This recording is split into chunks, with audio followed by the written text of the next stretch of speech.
What's up everybody, Captain Foggy here from Mind Sculpting MTG, and it's time to shuffle and cut with a fresh build. This is Imminent Doom in Ixalan Standard.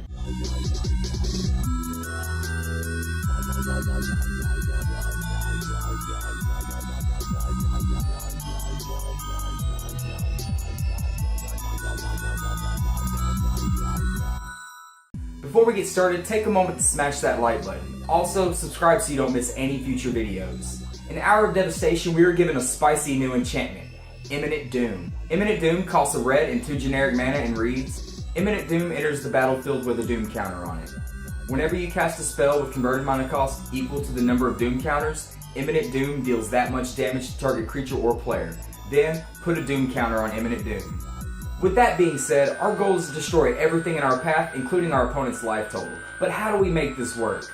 Let's start off with the 1-drops and work our way up the curve. We're playing 4 copies of Shock, 3 Magma Spray, and 4 Opt.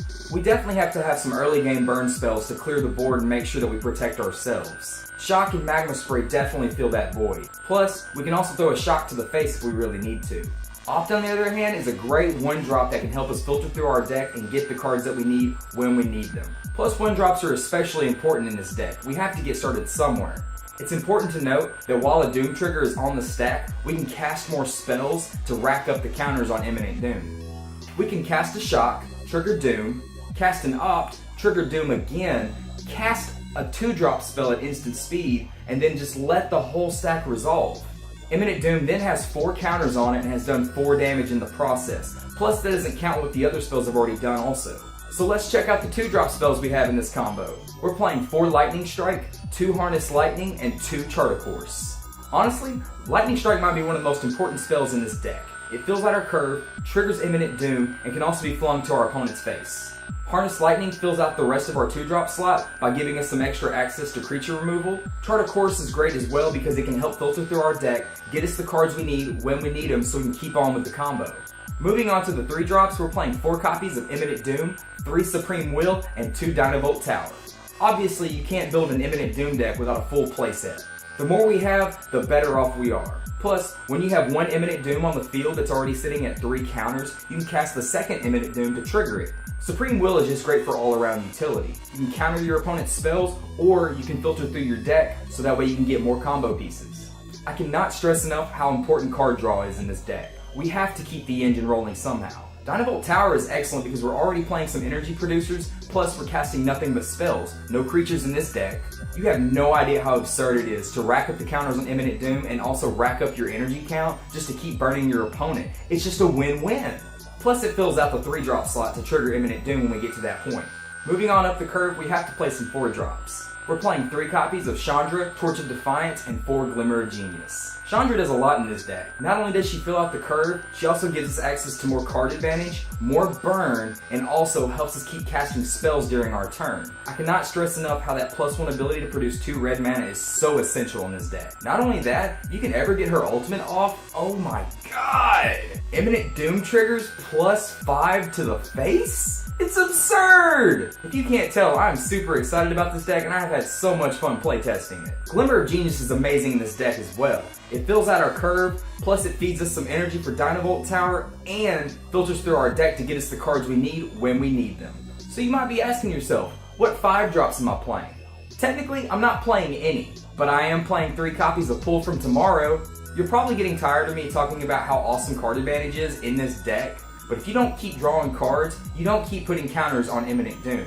The whole goal for this deck is to cast as many spells as you can, as often as you can, to get as many counters on Imminent Doom as possible. Pull from Tommorow fills that void to be able to trigger Doom at any spot on the curve. It costs 2 blue mana and X, so you can cast it for 3 mana, 4 mana, 5 mana, 6 mana.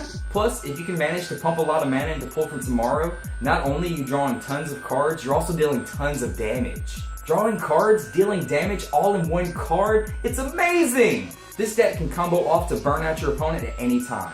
It is essential to time your spells perfectly.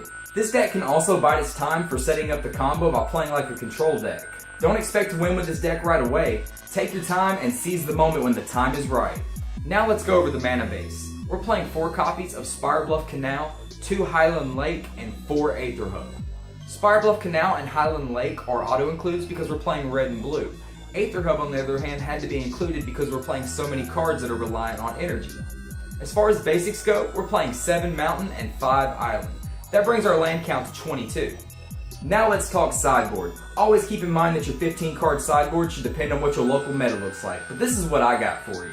For aggro matchups, we're playing an extra copy of Magma Spray, 2 Sweltering Suns, and a copy of Hour of Devastation. Sometimes you just need a little bit more early game removal with Magma Spray. Plus, Sweltering Suns fits into the curve quite nicely. It can wipe the board, trigger Imminent Doom, and then also if you really need to, you can cycle it away to draw a card. Hour of Devastation is great for whenever you go up against larger threats like Glorybringer or even the Scarab God. Plus, it fits in nicely at the 5-drop slot. We're also playing 2 copies of Chandra's Defeat, 2 Confiscation Coup, and 2 Abrade. Although we have plenty of access to burn, Chandra's Defeat can deal with Glorybringer and also Chandra Torch of Defiance.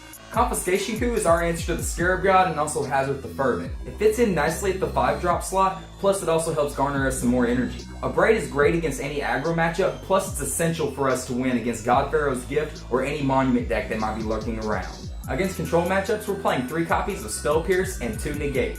All you have to do is just side out the Magma Sprays and the Harness Lightnings and just slide these in.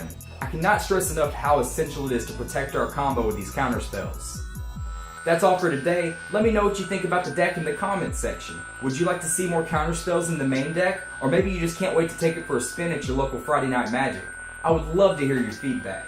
As always, don't forget to like, share, and subscribe so you don't miss anything from Mind Sculpting MTG. Thanks for watching, and I'll see you next upkeep. This deck can also bide its time by